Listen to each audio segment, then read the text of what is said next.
बाकी आप सब, तो बहुत खुशी हुई।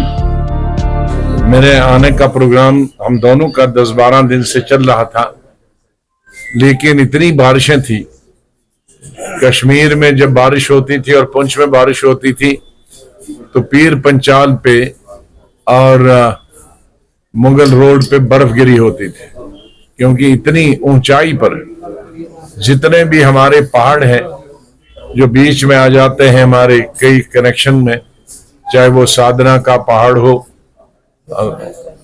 जो हमारे एक कॉन्स्टिट्यूंसी को उधर बंद कर देता है बर्फ की वजह से, दूसरा हमारा सिंथन हो, और भी 4-5, लेकिन सबसे ऊंचा ये पहाड़ है 11,500। तो जिसकी वजह से हमने बहुत इंतजार किया ये रोड क्लियर हो जाए। काश इलेक्शन कमीशन ने पहले ये सोचा होता कि मई मिडल तक तो ये रोड खुलती नहीं है, तो पहले ही उनको छठे 7वें फेज में रखना चाहिए था इलेक्शन। तो यहाँ आने में 4 दिन लगे, अब जाने में भी 3-4 दिन लगेंगे, 2-3 रातें लगेंगी, बड़ा समय चला गया इसमें। मुझे पूरी उम्मीद है कि राजौरी पुंछ के ये पीर पंचाल के लोग मिले हैं ज्योग्राफी तौर पर साउथ कश्मीर से, अगर यहां जोर से सीटी मारें तो साउथ कश्मीर वाले सुनेंगे, और साउथ कश्मीर वाले जरा जोर से अजान पढ़ें तो यहाँ पुंछ वाले सुनेंगे, या गुरबानी पढ़ेंगे तो वहां सुनेंगे, या हमारे हिंदू भाई घंटी जोर से बजाएंगे तो वहां सुनेंगे। इतनी दूरी पे हम हैं, एक दूसरे के काम आ सकते हैं। ठीक है, ये दूरियां और भी नजदीकियों में बदल जाएगा जब यहाँ टनल बनेगा, उसके लिए हमने जद्दोजहद करनी है, आपने जद्दोजहद करने हैं, हमारे जो प्रतिनिधि होंगे उनको उसके लिए लड़ाई करनी है, संघर्ष करना है। पुंछ हमारे लिए नया नहीं है, बहुत अरसे से स्टूडेंट लाइफ से मैं इसके सावजियां गगड़ियां के तमाम पहाड़ बीएसएफ के साथ घूमा हूं और देखे हैं। बहुत तरक्की भी हुई है, अभी और बहुत काम करने की जरूरत है। मेरे वक्त में यहाँ हमने डिस्ट्रिक्ट हॉस्पिटल दिए, बहुत सब डिस्ट्रिक्ट हॉस्पिटल दिए, कैंसर इंस्टीट्यूट दिया। मैंने एमए एमएससी की क्लासें इसी डिग्री कॉलेज में शुरू की थी और यहाँ के लिए यूनिवर्सिटी भी मंजूर की थी। लेकिन मुझे अफसोस है कि जो मैंने कार्रवाई तब जमीन एक्वायर करने के लिए यूनिवर्सिटी से शुरू की थी, वो अभी 17 साल है।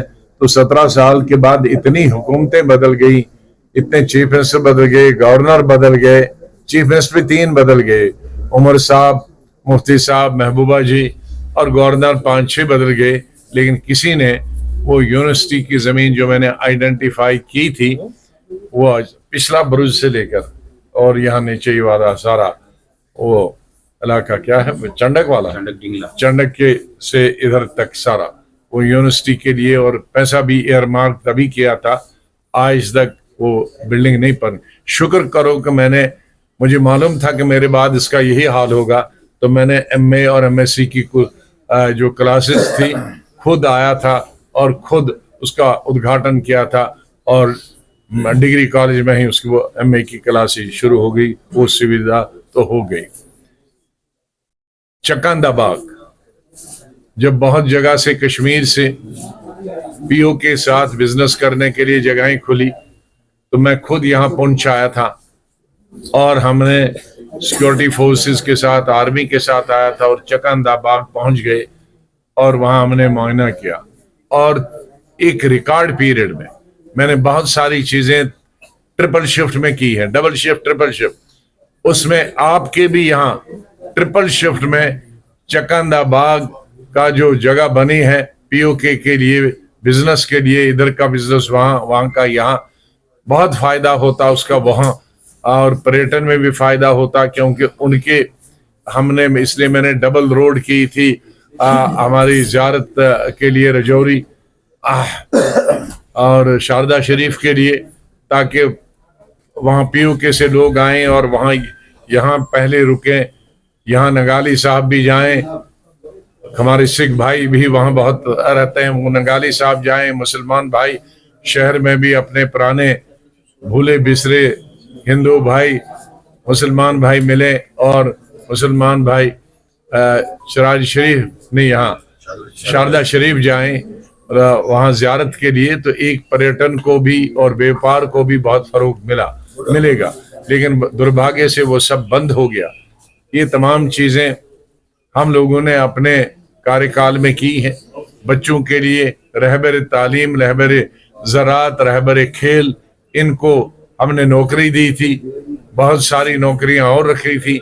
उससे पहले हमारी कुर्सी खींच ली गई हमारे पार्टनर्स ने, हमारे साथियों ने, चाहे वो हेल्थ में यहाँ बाद में मेरे चिप साहब हों या पीडब्ल्यूडी के मिनिस्टर हमारे जुगल किशोर जी हों, इन्होंने भी जहां जहां हेल्थ में और सड़कों का जाल बिछाया।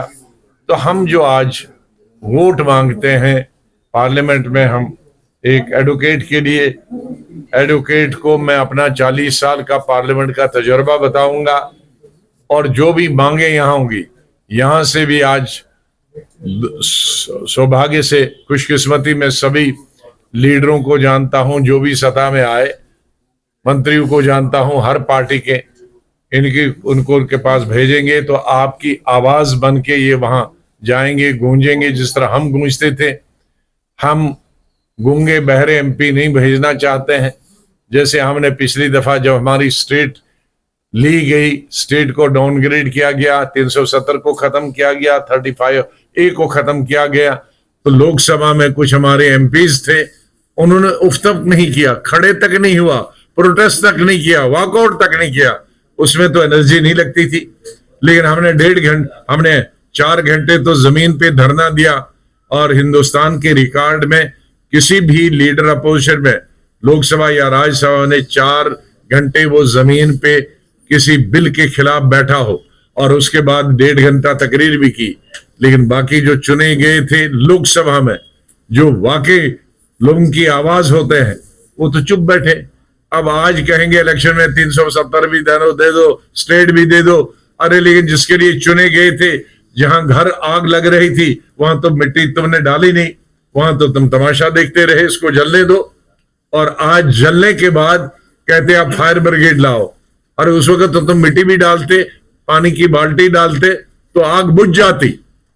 लेकिन आग बुझाने में कुछ कम नहीं की। तो मैं नहीं चाहता कि हमारे पार्लियामेंट में, लोकसभा में ऐसे गूंगे बहरे जाएं कि हमारी स्टेट जल रही हो, 370 खत्म किया जा रहा हो, स्टेट को डाउनग्रेड किया जा रहा हो, 35A को खत्म किया जा रहा हो, और हमारे एमपीज चुप बैठे। ऐसे एमपीज में नहीं चाहता हूं, और न ऐसे एमपीज में हमारे परेशान हो।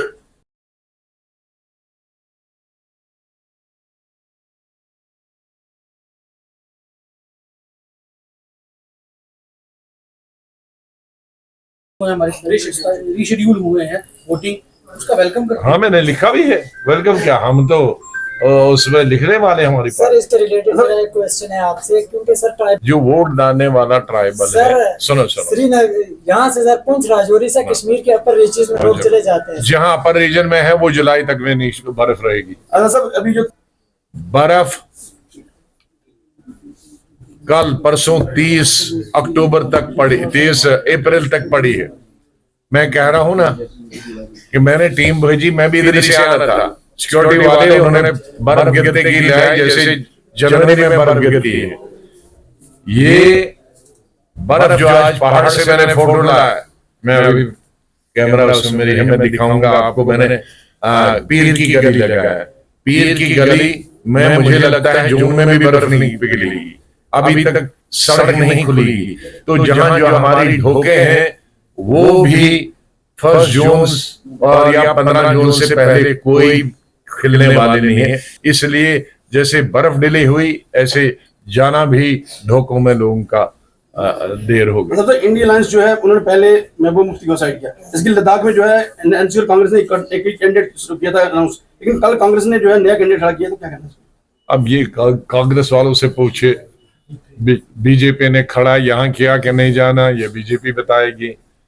एनसी में और महबूबा जी एक गठबंधन का हिस्सा थे, वो आहिस्ता आहिस्ता जैसे बूढ़े को एक दांत निकलता है तो पहले उसका लोन साहब थे वो निकल गए, फिर एक महबूबा जी निकल गई, अब दूसरा एक ही दांत रहा है, वो कब निकल जाएगा। तो ये उनकी मर्जी है। मेरा अलायंस न लेफ्ट से था, न राइट से था, न सेंटर से था।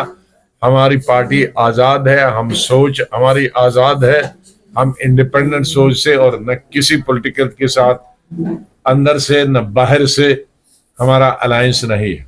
सर, महबूबा जी का ये कहना है कि आप डायरेक्टली या इनडायरेक्टली बीजेपी को सपोर्ट कर रहे हैं, चाहे जम्मू उधमपुर सीट हो चाहे इस सीट पे। वो कह रहे हैं कि मुझे बाहर रखने के लिए डीएपी ने कैंडिडेट खड़ा किया हुआ। बीजेपी में मुख्यमंत्री बीजेपी की मुख्यमंत्री उनके वालिद साहब और बीजेपी का मैं हो गया। अपने आप से पूछे, उमर साहब बीजेपी के 6 साल मंत्री। अरे कम से कम कैसे ये बोलते हैं सब लोग। मैं अगर रहा होता तो मैं बुरके में चलता, ये कफन फाड़ के चलते हैं। खुद बीजेपी के साथ 6-6, 7-7 साल हुकूमत करते, उनके वोट से उल्टे चोर कोतवाल को डांटे। मैं एक मिसाल बताया था, अलग 2 किस्म के जेब कुतरे होते हैं। एक जेब कुतरा अनट्रेंड होता है, एक जेब कुतरा बड़ा ट्रेंड होता है। जो अनट्रेंड जेब कुतरा होता है बेवकूफ, वो जेब काटता है तो भागता, तो लोग पकड़ा जाता है। और जो ट्रेंड कौन होता है, जो बार बार जेब काटता, वो जेब काटेगा इधर से, ऐसे रखेगा जेब में, ओ भागा भागा भागा, ताकि इस पर किसी को शक नहीं हो उसके पीछे। ये है वो लोग। बहुत बहुत धन्यवाद। बीजेपी सर ओपनली जो है बैट बॉल की स्पोर्ट पे आ गई है। अब देखिए बीजेपी किसको सपोर्ट कर रही, तो मैं कहां से आ गया। पहले वो उनकी सपोर्ट करते थे, उन 2 की, अब इसकी तीसरी की, तो मैं तो किसी खाते में नहीं हूं। इससे आपकी पार्टी को फर्क पड़ेगा सर? हमारी पार्टी को किसी से फर्क नहीं पड़ता। जो हमारे साथ है वो हमारे साथ। Thank you very much. न वो राइट जाते हैं, न लेफ्ट जाते हैं, न सेंटर जाते हैं। सर, जीतने के बाद आप किसके साथ अलायंस करेंगे, कांग्रेस के साथ या बीजेपी के साथ? हमारी वो स्टेट गवर्नमेंट है। सेंट्रल गवर्नमेंट अगर इतनी कमजोर है कि मेरे 2 आदमियों पर निर्भर होगी, उसको बनना ही नहीं चाहिए। बाल्टी का निशान। हाँ, मेरा निशान बाल्टी है, बाल्टी बाल्टी बाल्टी। और मैं ये कहूंगा, प्रधानमंत्री की लड़ाई बड़ी बड़ी पॉलिटिकल पार्टीज में होती है, इस एनडीए और दिस इंडिया। अब उसमें एक को भी अगर 2 की जरूरत पड़ेगी तो मैं ऐसी सरकार बनने में कभी जाऊंगा ही नहीं, क्योंकि वो खुद कब गिर जाएगी एक्सीडेंट, उसका 4 महीने में हो जाएगा। कोई भी जिसको जीतना हो जाएगा उसको 150 से ज्यादा ही एमपी से जीतना चाहिए, वरना वो सरकार किसी काम की नहीं।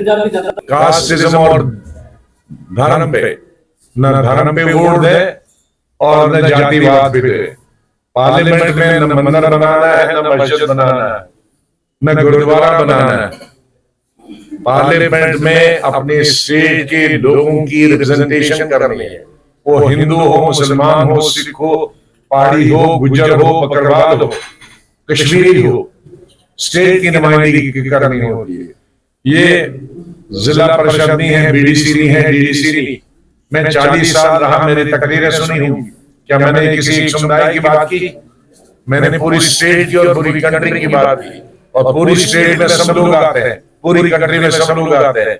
ये जब छोटे में जा रहे हैं तो ये जहर है।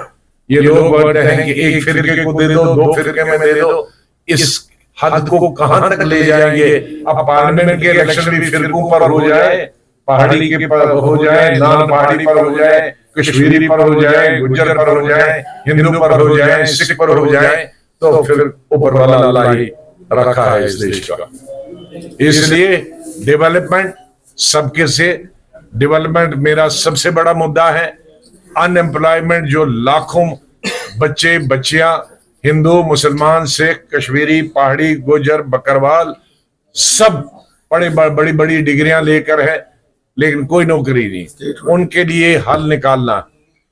हमारे मजदूर, लाखों मजदूर हैं जो आज 6 महीने के लिए बाहर जाते थे। मैंने डबल शिफ्ट, ट्रिपल शिफ्ट की थी एज चीफ मिनिस्टर।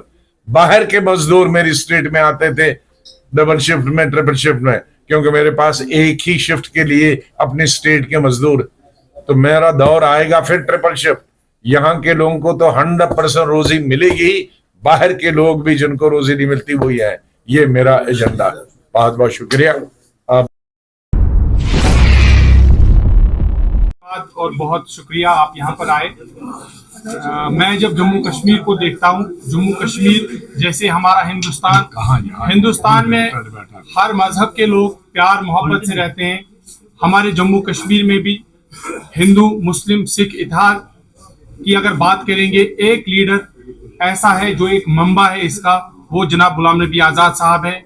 चाहे वो पार्लियामेंट में जब रहे या जब जम्मू कश्मीर में बहसीत वजीर आला रहे, हर तबके के लिए हर मजहब के लिए काम किया। जो कल हम राजौरी आज पुंछ में लोगों का प्यार देखते हैं, चाहे वो हमारा हिंदू भाई हो, हमारा मुसलमान भाई हो, हमारा सिख भाई हो, हमारा गुज्जर भाई हो, हमारा पहाड़ी भाई हो या कश्मीरी भाई हो, ये दर्शाता है कि जनाब गुलाम नबी आज़ाद साहब यहाँ के लोगों के दिलों में हैं।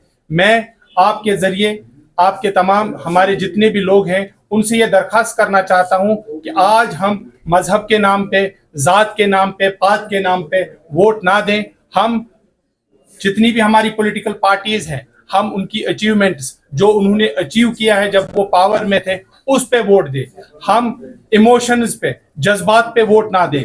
हम अपने लोगों की नुमाइंदगी जो पार्लियामेंट में करनी है, उस कैंडिडेट का पास्ट भी देखें, उस पार्टी का पास्ट भी देखें। हम कह सकते हैं कि जम्मू कश्मीर में अगर किसी ने नुमाइंदगी जम्मू कश्मीर के लोगों की वो हमारा लीडर जनाब गुलाम नबी आज़ाद साहब है। और हम अपने लोगों से तवक्को करेंगे कि वो हमें एक मौका देंगे और हम कोशिश करेंगे कि जो तवक्कात हमारी पार्टी, हमारे लीडर जनाब गुलाम नबी आज़ाद साहब और हमारे लोगों की तवक्कात जो हमारी पार्टी और हमारी लीडर के साथ है, हम उन पे खरा उतरेंगे, उनकी आवाज बनेंगे, यहाँ के बेरोजगार लड़कों की आवाज बनेंगे, यहाँ के मुसलमान, सिख, हिंदू, कश्मीरी, गुजर भाई, पहाड़ी भाई, तमाम लोगों की आवाज हिंदुस्तान के ऐवान में बनेंगे और कोशिश करेंगे कि उनकी उम्मीदों पे हम खरा उतरेंगे। आपका कोई भी सवाल हो आप पूछ सकते हैं। हमारा